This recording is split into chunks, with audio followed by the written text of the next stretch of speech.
Aberdeen, Proving Ground, Maryland. January 1945. A thin layer of snow covers the test field, muffling every sound except the hum of a generator. Steam rises from the mouth of a steel beast, a captured German Panther Tank, its gray paint scarred and streaked with rust. American engineers move carefully around it, their breath visible in the freezing air. Clipboards in hand, stopwatches ready.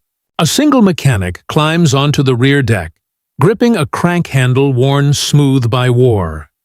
The order is quiet, almost ceremonial. Start her up! The Maybach engine coughs once, twice, then growls to life, filling the cold morning with a deep, mechanical snarl. The men step back, watching as the tank trembles. Exhaust fumes twist into the air like ghosts. They had read the reports from France. They had heard soldiers call this machine unstoppable. Germany's answer to every Allied tank. But now, under the gray sky of Maryland, they were here to find out for themselves. The test would last only a few hours. The result would last forever. Because what they were about to discover would strip the legend from the Panther, revealing a fatal flaw so severe it would collapse after just 150 kilometers. And in that discovery, America would finally understand how even the most feared machine of the Third Reich could fail from within. The world had never seen armored warfare move so fast.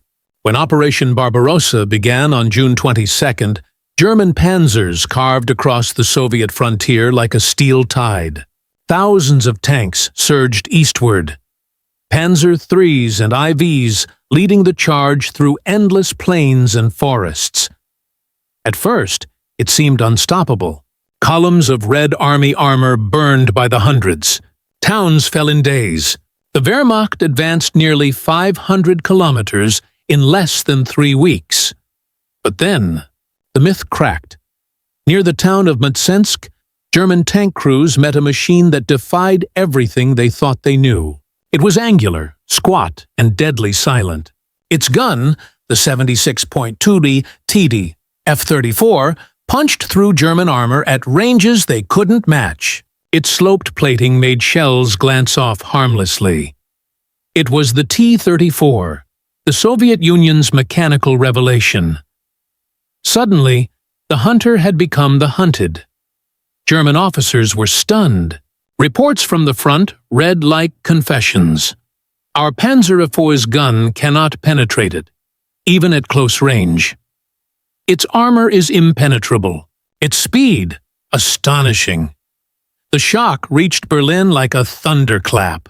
The T-34 wasn't just another tank, it was the future, and it forced the German High Command to face a grim truth. Their armored supremacy was over. Inside the halls of the Heereswaffenamt, the German Army Weapons Office, panic met pride. Engineers and officers demanded a countermeasure, something that could dominate the battlefield. Again, they called it Panther. It would be Germany's answer to the T-34, faster, deadlier, better protected. A machine born from envy and desperation. By late 1941, two competing firms, MAN and Daimler-Benz, were summoned to design prototypes. Both were told the same thing: match the T-34's speed, outgun it, and make it invincible. The order was nearly impossible. But in Hitler's Germany, impossible simply meant mandatory. While the Eastern Front froze under the Russian winter, deep inside factories in Augsburg and Stuttgart, draftsmen worked under flickering lamps, tracing blueprints that would define the next phase of armored warfare. The Panther was conceived in urgency, tested in haste, and pushed to the battlefield long before it was ready. All to satisfy the Führer's obsession with technological supremacy. The result would be one of the most feared, yet flawed, tanks of World War II. And by the time American engineers finally examined it years later in Maryland, they would discover that what looked like brilliance on paper was, in truth, a ticking mechanical tragedy. The Panther moved from blueprint to factory floor with alarming speed. Ordered into production in May 1942, its design was still incomplete. Engineers scrambled to fit a 75mm K-42 L-70 gun, sloped frontal armor, and the Maybach WWII feet 9-12 petrol engine into a chassis that was not yet fully tested. The first series, Panther Ausfahrt D, rolled out in late 1942. Soldiers trained on mock-ups, receiving tanks that were still prone to breakdowns, overheating, and transmission failures. Yet the promise was undeniable: speed, firepower, and armor in one package. The Panther could destroy a T-34 at over 1,500 meters, and its sloped 80mm frontal plates seemed to render frontal assault suicidal. The Wehrmacht deployed the Panther during Operation Citadel, the 1943 German offensive at Kursk. Soldiers whispered about its battlefield dominance: a tank that could punch holes in Soviet lines, shrug off shells that destroyed older German vehicles, and strike fear into the hearts of Red Army crews. But the reality behind the legend was more fragile. The Panther was a marvel of engineering, but it was too complex, too rushed. Transmission gears failed, engines overheated. Suspension systems broke under the weight of its armor. In some cases, tanks broke down before reaching the battlefield. By the end of Kursk, nearly half of all deployed Panthers were immobilized, not by enemy fire, but by mechanical failure. The tank's weaknesses were compounded by logistics. Spare parts were scarce. Fuel was limited. Crews often had to improvise repairs in the field under enemy fire. Despite being superior on paper, the Panther's operational reliability was a persistent issue. Meanwhile, across the Atlantic, American engineers had begun capturing examples of German technology in North Africa and Italy. The Panther's reputation preceded it, but the Allies had learned not to trust myth over measurement. Each captured tank was dissected, tested, and documented. Every gear, gun, and final drive carefully examined. By 1944, the pattern was clear. The Panther's final drive, the mechanism transferring engine power to the tracks, was the Achilles heel. Field reports from the Eastern Front noted catastrophic failures after as little as 100–150 kilometers of operation. Often, the tank would become immobile in the middle of an offensive, stranded and vulnerable. American intelligence and engineers understood the implications. A machine that seemed invincible in combat could fail silently, without warning. The Panther's reputation for battlefield supremacy was only partially earned. Its true weakness lay beneath its steel hull, in the unforgiving mechanics that even German crews could not fully master. This mechanical fragility would become apparent during tests on U.S. soil. At Aberdeen Proving Ground, engineers would replicate battlefield conditions, driving Panthers across muddy courses and firing every system to destruction. The tank that had terrorized the Eastern Front for months would, under careful measurement, reveal its hidden flaw: a final drive that could not endure prolonged use. It was a revelation. The same tank that had dominated Soviet armor could not survive 150 kilometers of controlled operation without failure. Steel and legend clashed, and mechanics won. That discovery would change how American forces viewed German engineering. Fear replaced by analysis, myth replaced by fact. And from that moment, the Panther would be measured not by its terrifying reputation, but by its mechanical reality. Inside the Panther, life was cramped, hot, and relentless. The five-man crew, commander, gunner, loader, driver, and radio operator, worked in tight quarters, shoulder to shoulder. Every movement had to be precise. Every order counted. The commander's responsibilities were immense. He had to observe the battlefield, coordinate with other tanks, aim the main gun, and issue commands, all while the engine roared beneath him. Any hesitation could be fatal. The gunner's role, too, was unforgiving. The 75mm to K-42 required careful calculation. A slight misalignment and a shell might miss a T-34 by meters, or worse, hit a friendly vehicle. Crews often slept little. On long marches, they endured the rattle of tracks over mud and shell-cratered roads.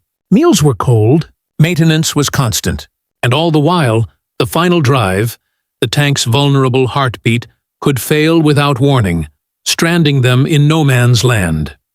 For German crews, the Panther was both pride and burden. Its power gave them confidence. Its fragility demanded vigilance. Many soldiers reported an emotional bond with their tanks. They depended on them for survival. Yet, there was also fear. An unspoken tension that one mechanical failure could undo all the courage and skill of the men inside. This human element reveals the paradox of the Panther. A formidable weapon on paper, yet entirely dependent on the resilience, skill, and luck of those who operated it. On the Eastern Front, the Panther was intended to dominate tank-on-tank engagements. Its 75mm gun could destroy any Soviet T-34 at ranges exceeding 1,500 meters, and its sloped armor was theoretically impervious to most enemy fire. Commanders envisioned Panthers leading spearheads, cutting through Soviet defenses and reshaping engagements. And in select battles, they succeeded. During the early days of Operation Citadel, Panthers penetrated enemy lines, instilling fear in opposing tank crews.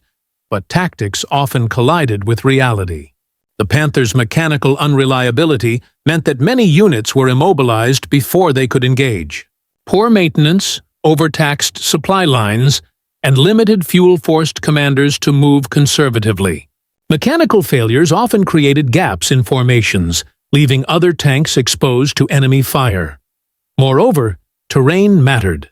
Forests, mud, and urban rubble limited the Panther's mobility. It was a tank built for open fields, and in constrained environments, its advantages evaporated. Tactical potential, therefore, was a blend of design brilliance and field unpredictability, a precarious balance. The Panther's design was ambitious. Sloped frontal armor offered unprecedented deflection. The KWK-42L70 gun packed a punch capable of destroying T-34s with a single shot. Its Maybach engine allowed speeds up to 46 standards km/h, and the suspension promised a smoother ride than previous German tanks. Yet, beneath the steel, problems lurked. The final drive, responsible for transmitting engine power to the tracks, was a recurring point of failure. Rivets and welding seams were prone to fracture under stress. Cooling systems struggled in extended operations. Transmission parts wore quickly. In short, the Panther was a high-performance vehicle with low reliability. It demanded meticulous maintenance and ideal conditions. On paper, it was superior. In practice, it was fragile. The dichotomy was stark. A technological masterpiece that could fail spectacularly at a critical moment. German commanders faced a constant tension with the Panther. On one hand, it was a symbol of battlefield supremacy, capable of breaking through Soviet armor and altering strategic calculations. On the other, it was capable of failing without warning, rendering careful plans useless. At unit level, commanders had to decide when to push and when to hold. Deploy too aggressively, and a final drive failure or engine seizure could leave the tank exposed. Hold too conservatively, and opportunities were lost. Leaders often reported that operational planning required factoring in not only enemy strength, but also the mechanical endurance of their own tanks. High command, too, had its compromises. Hitler demanded rapid deployment and large numbers, pressuring engineers to produce Panthers before all design flaws were resolved. This resulted in initial production models that were prone to breakdowns, leaving unit leaders frustrated and often responsible for losses they could not prevent. Leadership in the Panther era became a delicate balance between mechanical limitations, tactical opportunity, and human courage. For the Red Army, the Panther was a formidable adversary. Its 75mm gun could pierce T-34s at long ranges, and the sloped frontal armor made frontal attacks deadly. Soviet crews quickly learned to avoid head-on engagements, instead maneuvering to flank or target weaker side and rear armor. Despite this, the Panther's unreliability provided openings. Units immobilized by final drive failures became sitting targets. Supply shortages and harsh weather compounded vulnerabilities. Soviet anti-tank teams learned to combine mobility, coordinated fire, and artillery strikes to neutralize even well-positioned Panthers. The psychological impact was dual: fear of its firepower, but growing confidence as the Red Army realized its weaknesses. By 1944, Soviet tactics had evolved, exploiting the Panther's fragility while respecting its strengths, demonstrating that even advanced technology could be mitigated by adaptive strategy. The Panther embodied the paradox of innovation under wartime pressure. It was a machine of power, prestige, and potential, yet it came with a human cost. Crews relied on untested components, risking lives with every sortie. Training could not fully compensate for mechanical unpredictability. Engineers, soldiers, and commanders alike carried the weight of this moral dimension.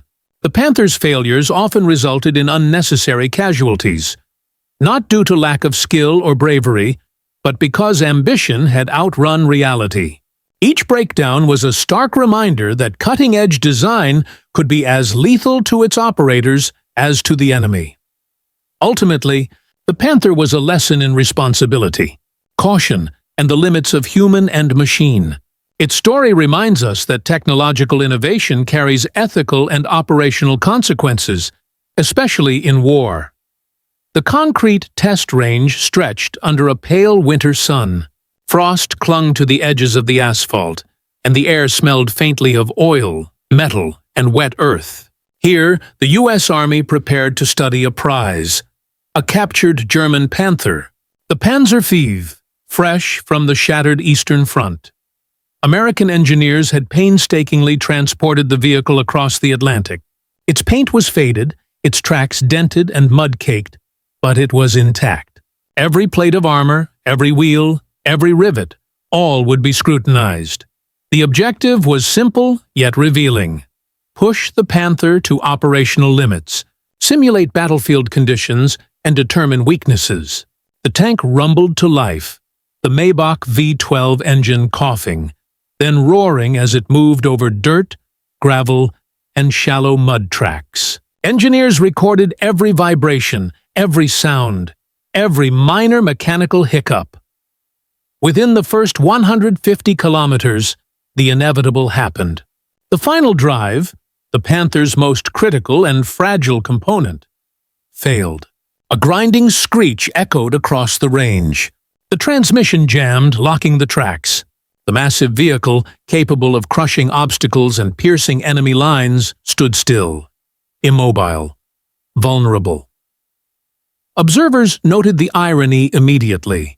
This machine, designed to dominate European battlefields, could not survive the stress of even moderate testing under controlled conditions. Its strength was in theory, its weakness absolute in practice. The failure prompted a detailed analysis. Engineers dismantled the final drive, examining worn gears, fractured bearings, and overheated shafts. The conclusions were stark. The Panther's engineering brilliance was undermined by overcomplexity and insufficient field durability. A single critical component could nullify the tank's battlefield advantage. For the Americans, the revelation was more than mechanical. It validated what Marines and soldiers on the front lines had experienced. A machine might look invincible, but design flaws could render it powerless. It also underscored the importance of logistics, maintenance, and redundancy in armored warfare, lessons that would shape Allied strategy going forward. This moment, the quiet, grinding halt of a captured Panther, marked a turning point in how the U.S. Army viewed German armor. It was a mechanical failure, yes, but also a symbolic one. The myth of the invincible Panther had cracks. The implications of the Panther's final drive failure extended far beyond the Aberdeen proving grounds. In the field, the same flaw had cost German units dearly. On the Eastern Front, Panther battalions often advanced with confidence, only to find their lead vehicles immobilized by overheating gears or fractured shafts. During the Battle of Normandy, July 1944, reports from the front echoed the same pattern. Panthers spearheading assaults toward Allied positions would stall in muddy hedgerows or on narrow roads. Recovery was arduous, often impossible under enemy fire. Each breakdown forced accompanying tanks to halt, artillery support to pause, and infantry advances to stall. Commanders recorded the operational strain. A single mechanical failure could disrupt an entire engagement. American intelligence, informed by captured tanks and field reports, began incorporating this knowledge into planning. Ambushes were redesigned to target key components, exploiting German reliance on fragile engineering. The Allies realized that superior maintenance, logistical planning, and redundancy could neutralize the theoretical superiority of the Panther's gun and armor. Even German engineers acknowledged the limitations. Production constraints had forced compromises. High-speed transmissions, tightly spaced gears, and insufficient cooling systems. In theory, the Panther's design allowed rapid breakthroughs. In practice, overextended drives failed under sustained operations. Reports highlighted that tanks were frequently abandoned not by crews under fire, but by machines betrayed by their own design. By late 1944, the strategic impact was clear. German armored doctrine, built on concentrated panzer thrusts and decisive breakthroughs, faltered. Operational plans assumed mechanical reliability that the Panthers could not deliver consistently. The failure of the final drive after just 150 kilometers illustrated a broader truth. German technology, brilliant on paper, was often impractical under real-world conditions. The psychological effect on Allied forces was profound. Knowledge gained from the captured Panther allowed commanders to mitigate risk, plan targeted engagements, and conserve resources. Soldiers who had feared the Panther's 75mm gun now understood that immobilization was often the precursor to victory. This combination of mechanical failure and tactical exploitation highlighted a critical lesson of armored warfare. Power alone does not guarantee dominance. Reliability, maintainability, and operational support were equally decisive. For the Allies, every captured Panther reinforced this lesson, turning what had been a symbol of German battlefield terror into a study in vulnerability.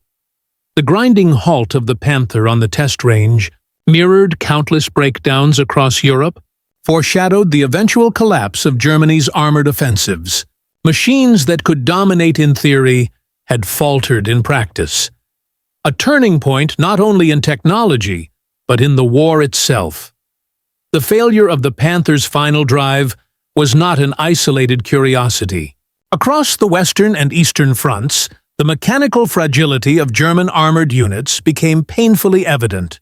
In Normandy, the hedgerows and bocage exposed the limits of even the most advanced tanks.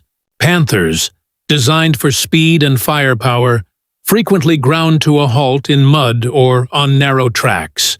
Each immobilized tank became a sitting target, vulnerable to artillery, airstrikes, and infantry anti-tank weapons. Allied intelligence meticulously catalogued every captured tank, every malfunction, every battlefield report. Technical analyses revealed patterns: overheating engines, cracked drive shafts, sheared gears. Even when crews performed extraordinary maintenance, the mechanical stresses of continuous operations exceeded design tolerances. Commanders began to understand that German operational doctrine, fast, concentrated armored thrusts, was only effective if the tanks functioned flawlessly. The Panther's vulnerabilities transformed theoretical battlefield superiority into tactical uncertainty. The consequences extended to German strategic planning. Panzer divisions, once the spearhead of blitzkrieg, were now constrained. Operations became tentative, cautious, and reactionary. Orders often accounted for potential mechanical failure as much as enemy action. Units were delayed, advances stalled, and logistical strains multiplied. Frontline officers recorded frustration. Vehicles that should have dominated engagements were often more of a liability than an asset. Meanwhile, Allied forces adapted quickly. The U.S. and British armies began integrating knowledge of mechanical weak points into combined arms tactics. Ambushes targeted tracks, engine compartments, and drive assemblies. Artillery and tank gunners learned to prioritize mobility-killing hits over purely lethal ones. Air units coordinated strikes on moving panzer columns, knowing that mechanical failure often followed even minor damage.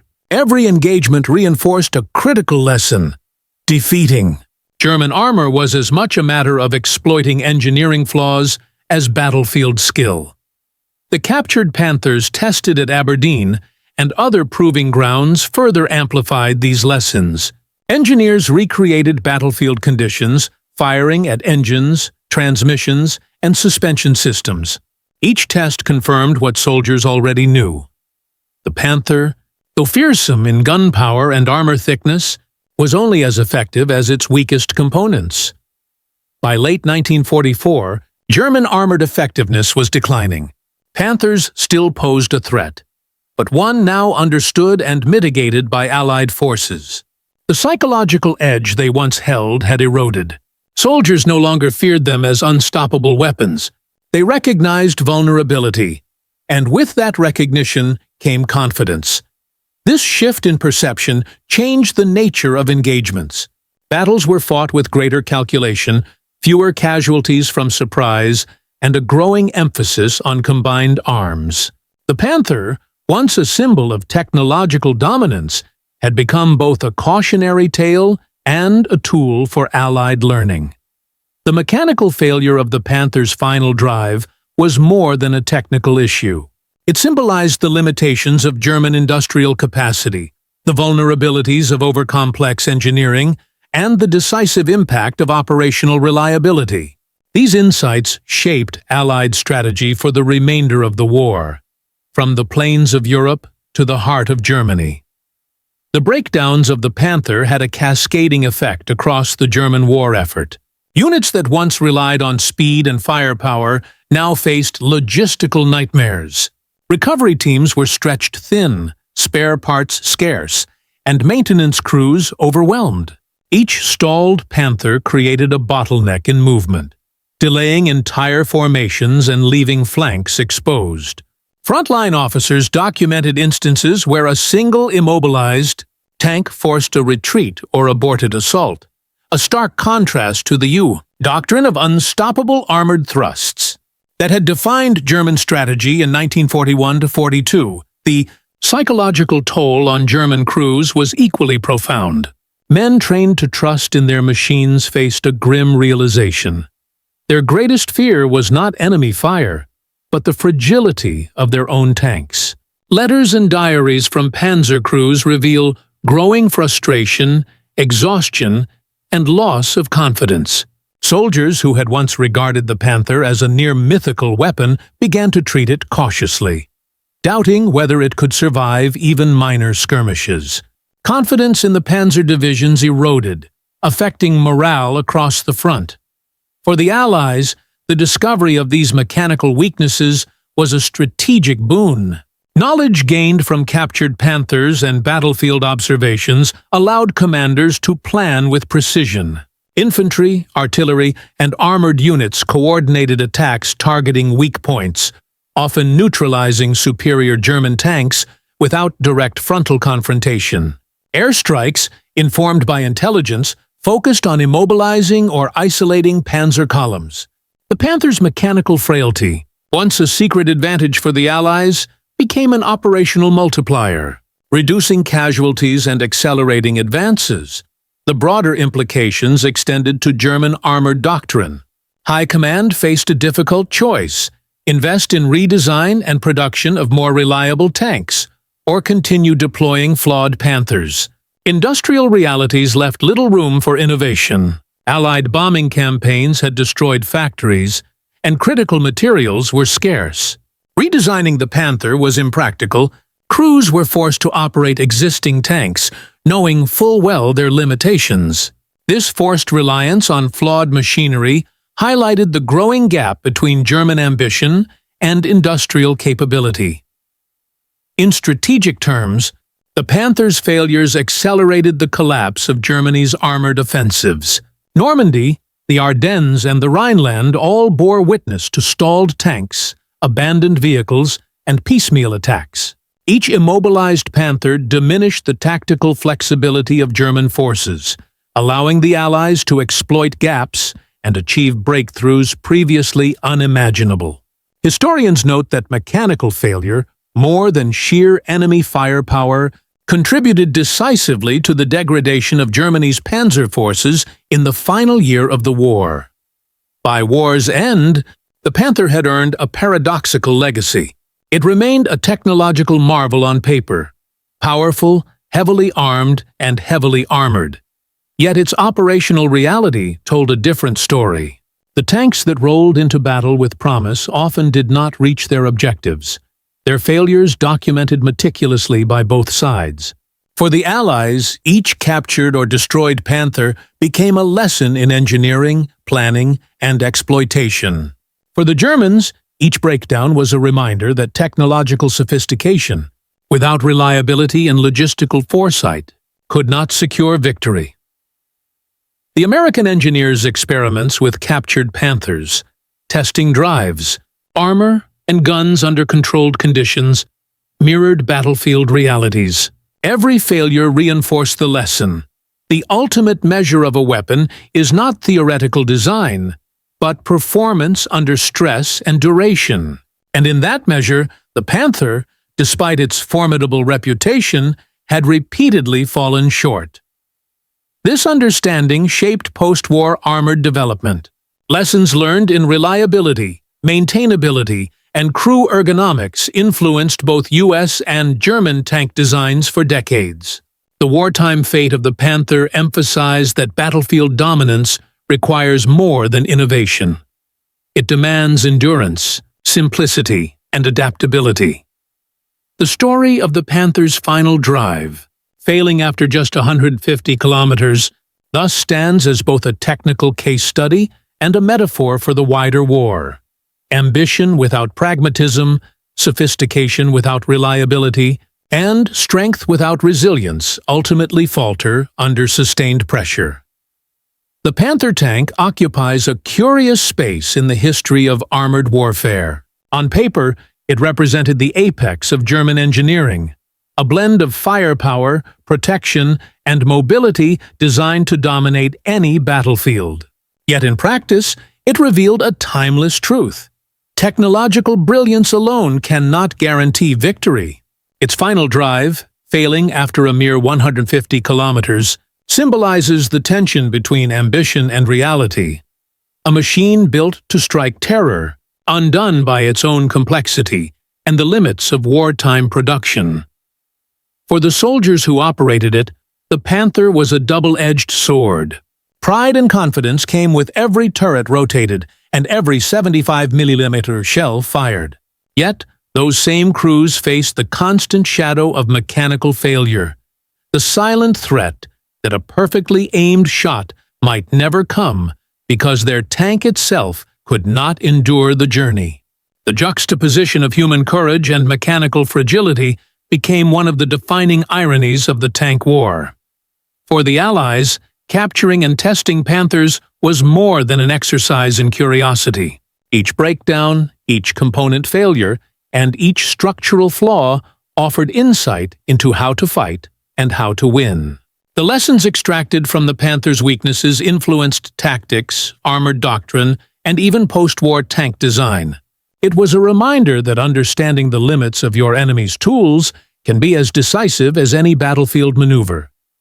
In a broader sense, the Panther's story speaks to the intersection of innovation, industrial capacity, and strategy. Germany's engineers achieved remarkable feats under extraordinary constraints. Yet the demands of sustained war exposed the vulnerability of designs too complex to maintain under fire. The war became a crucible in which the finest intentions collided with harsh realities, and the Panther was a product of that collision. Magnificent, flawed, and ultimately mortal. When we reflect on the Panther today, whether in museums or archival photographs, it is impossible to ignore the lessons it leaves behind. The tank reminds us that engineering must meet operational need, that ambition must be tempered by practicality, and that victory depends as much on reliability and endurance as on innovation and power. Its story is both cautionary and instructive, a testament to human ingenuity, the limits of technology, and the unforgiving nature of war. The Panther, powerful yet fragile, ambitious yet flawed, endures in history not merely as a weapon, but as a mirror reflecting the imperatives of war, ingenuity, discipline, and the relentless demand for solutions that work in the harshest conditions. In the silence of post-war testing grounds and museum halls, the echoes of its failures continue to teach. No matter how advanced, no creation survives if it cannot endure the trials it was built to face.